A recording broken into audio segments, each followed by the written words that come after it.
everyone, it's Keren here from tuppencecolored.co.uk. Thank you for joining me today.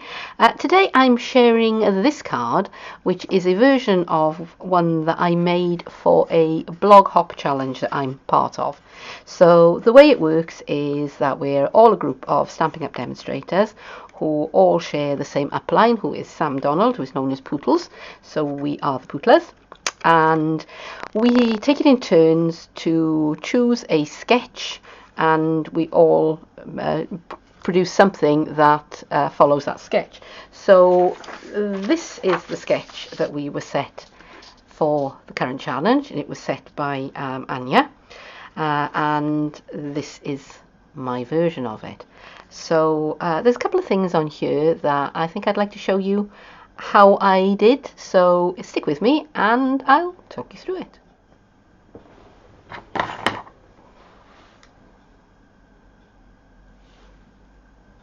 This is one of our snowflake embellishments, and it's made of wood, and it's a pale wooden colour. And for the front of my card I want something with a bit more bling.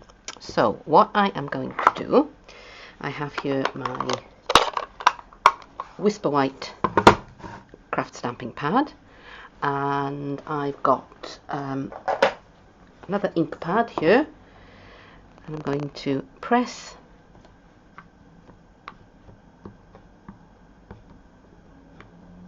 and I've just pressed over the top of that. And the reason why I used the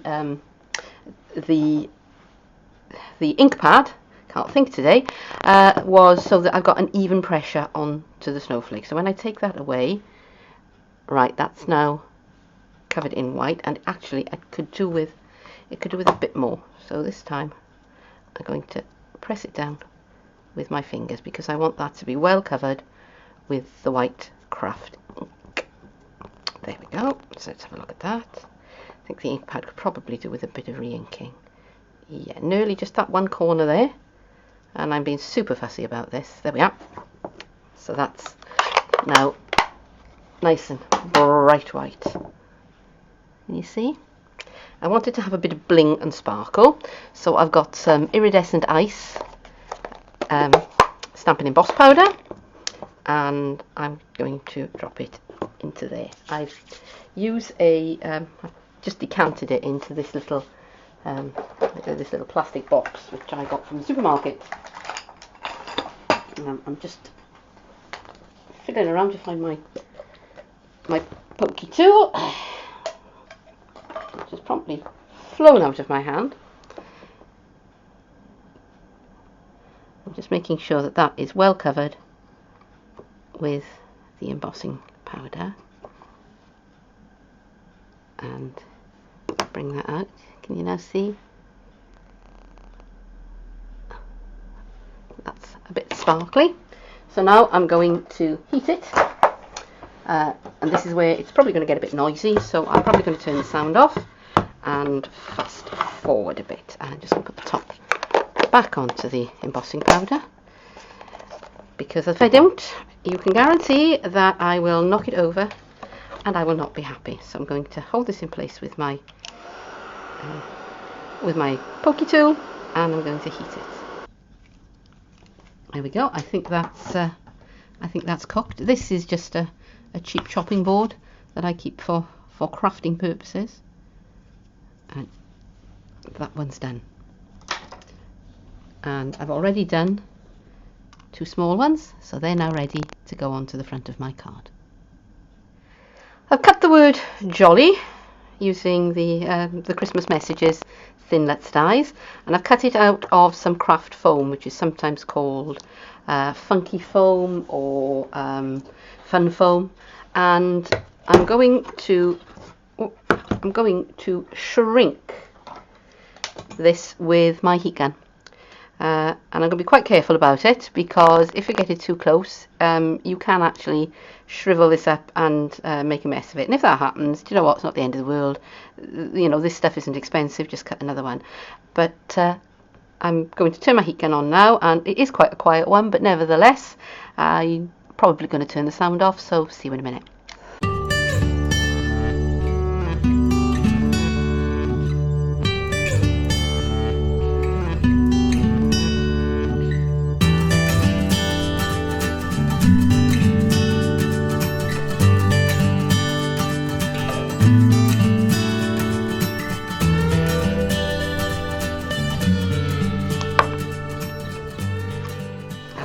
So that's lying flat now, and I don't think it's going to shrink anymore.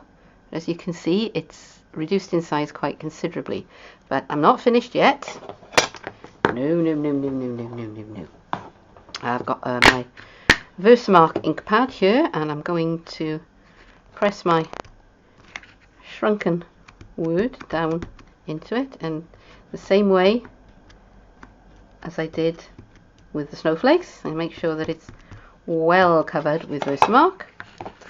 And I've got my gold embossing powder here, and I'm just going to drop that in there and just make sure that it's all had a chance to get covered.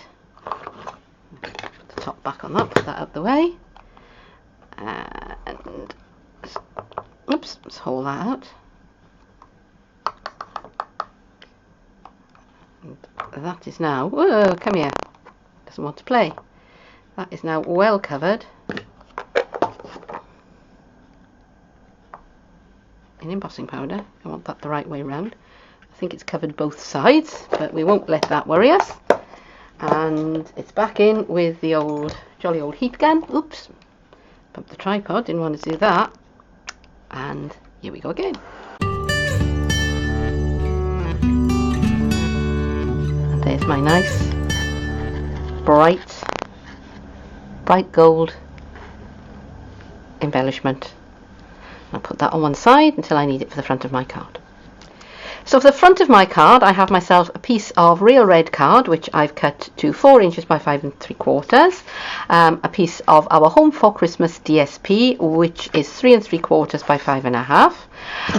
I've got a piece of our craft corrugated card, that's easy for you to say, which is 5 3/4 ish by just under 2 inches. And I've cut myself some circles of real red card using the 1 1/4 inch punch, I think it is. Let me find it. Yep, it's the 1 1/4 inch punch. And I've cut myself some squares of Mossy Meadow card, which are 1 1/2 inches square. Let me just check. Actually, they're 1 3/4 inch square. So that's 1 3/4 inch on the Mossy Meadow. So now I'm going to assemble the card. I'm going to put it all together. So the first thing that I'm going to do is I've got my triple banner punch, and I've got my corrugated card, and let's centre that, make sure that that's centred, because it is just slightly under, and chop. And there's my tag. Oh, one more thing that I forgot to mention. I've cut myself a 3/4 inch wide strip of a different paper, but it's still from the Home for Christmas stack. Forgot to mention that one. Silly me. Okay. Now, I want these to be kind of antique-y looking, aged looking, so I've got some crumb cake ink, my crumb cake ink pad, and a finger dauber, and I'm just going to lightly sponge around all the surfaces. And on the corrugated, I'm going to go up and down the corrugations as well to give it a nice aged antique look. I'm not going to worry too much about this because a lot of this is going to be covered up. But I'm going to put that on one side, and on the Home for Christmas DSP, same thing.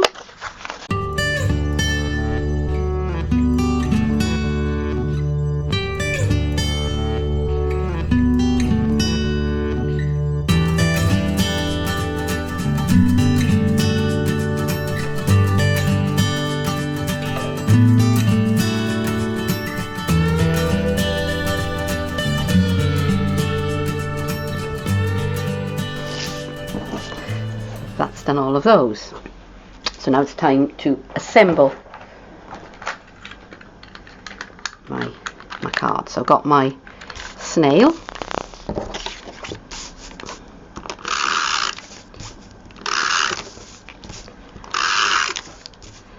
and tape runners are just so useful. Oops.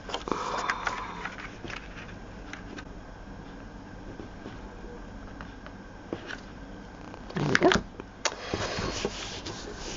So line that up carefully, and this piece goes along the bottom of the card.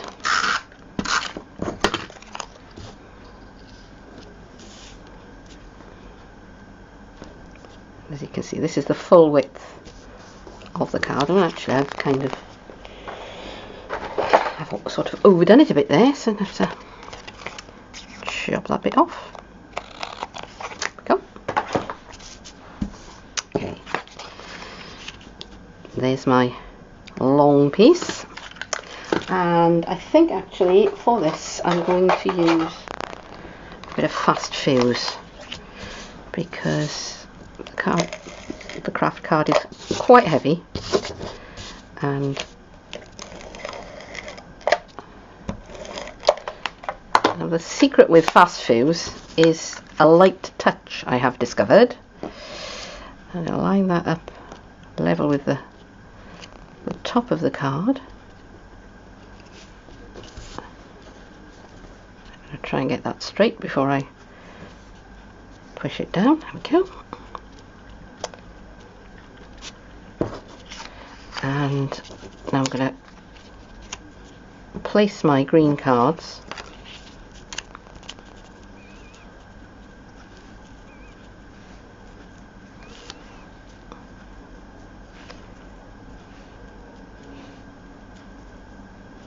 just before. And actually, do you know what? I've cut those too large, so excuse me for a moment while I just correct that. Okay. So, Stampin' Trimmer, and I want these to be 1.5 inches.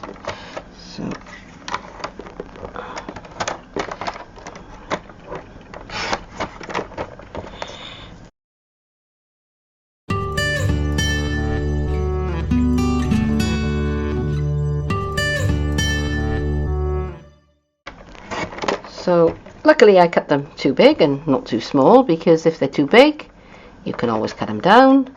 If they're too small, you've just got to start again from scratch. Okay, let's get that out of here, and let's go back in with the crumb cake.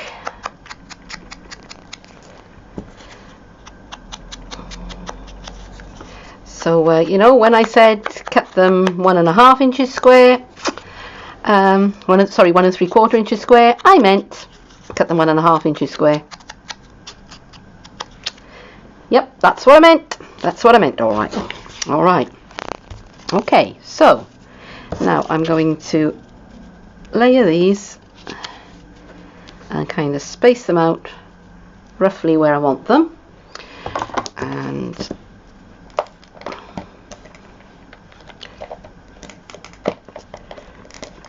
bit of fuse on the back.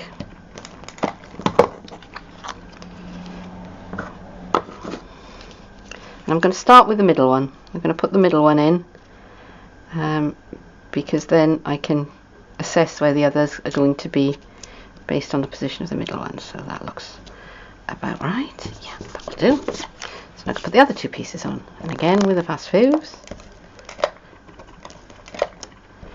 Because you've got corrugations on this card, I wouldn't use snail. I would either use fast fuse or tear and tape or even liquid glue, because you need something that's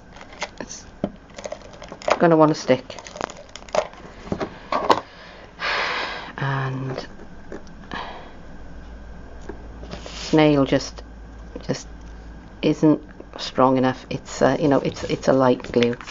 Okay, so there's my 3 green panels, and now I'm going to come in with my red circles, and now I can use snail.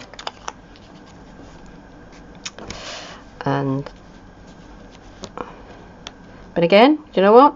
If you want to go with the wet glue, go for it. You know. whatever you have handy, your glue of choice. And that is one thing with glues, is that you tend to have a favourite and you stick to it. Okay, so here's my third red spot, and now that's starting to look quite Christmassy. So the last few things that I have to do is I can bring my my wood embellishments, my snowflake embellishments back in. I'm going to have a big one in the middle and two small ones at the top, and my word jolly will sit in there. So what am I going to use to stick this on? Let me think.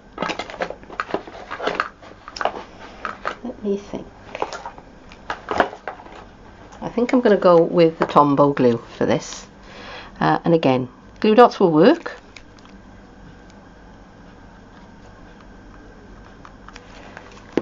But you want something that will hold. So the two smaller ones, top and bottom.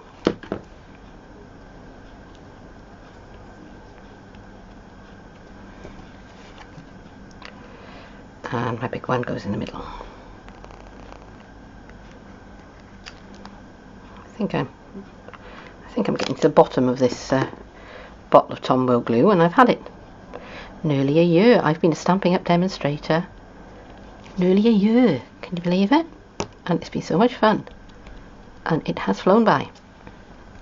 Okay, so last of all, the word jolly, and I'm putting some spots of glue just where the letters cross. And I'm just going to curve that just so that it fits on the top there. And there it is. Can you see? Not sure how well you can see that. There we are, it's caught the light now. But there it is. So all that remains to do is to adhere it to the front of a card blank, and now that's ready to be sent to my friends for Christmas. And here's the finished card, and it is slightly different to the one that I put for the blog hop challenge, and the picture at the end of this video will show you the one that I actually made for the blog hop challenge. Slightly different in that I used different snowflake embellishments, and I used the word peace, and I think I put a little star there, but otherwise it's pretty similar. Colours are the same, and it looks pretty much the same. So if you've enjoyed this video, please do consider giving me a thumbs up, consider subscribing. If you'd like to know more about the blog hop challenge, then please do take a look underneath the video, and if you'd like to know more about Stampin' Up, more about joining, if you'd like to join my team, then I would love to have you, and all the details, everything that you need to know is on my blog. But for now, thank you for joining me, and I hope I'll see you again soon. Goodbye.